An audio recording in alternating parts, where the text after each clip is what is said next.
เก็บปากทั้งพวกเราตัวทั้งนาฬิกาตาหรือคนบอกกินเลยว่าเด้อพ่อ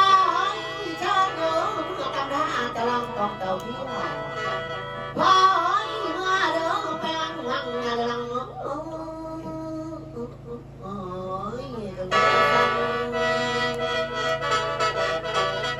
แค่กำลังจะทำโอทีหลายบอกว่าเมื่อยเป่ามาเด้อมาแล้วตกเป็นอีกเป็นปีมาบอยบ่มาเด้อแปลงหลัง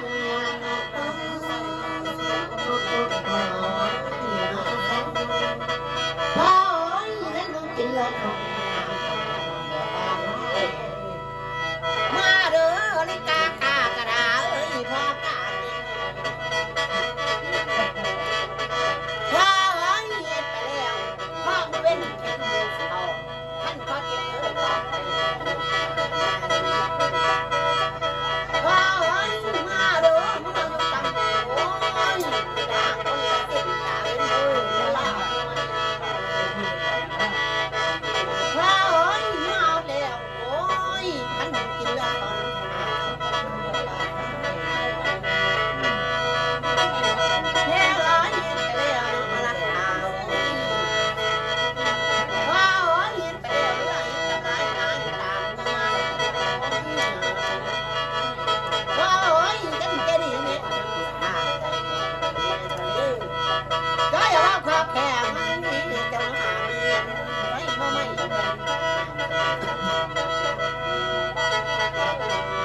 พ่อ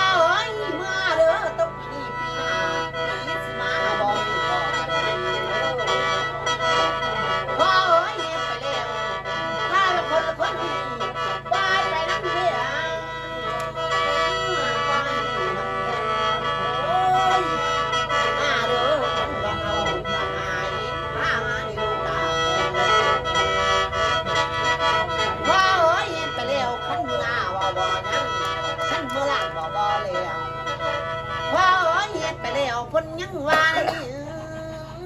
เอาบ่ได้ลืมกินกระเดาเอ้ย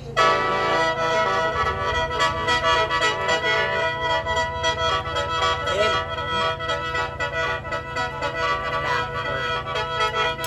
ว่าไปแล้วก็มือเงินกินเขา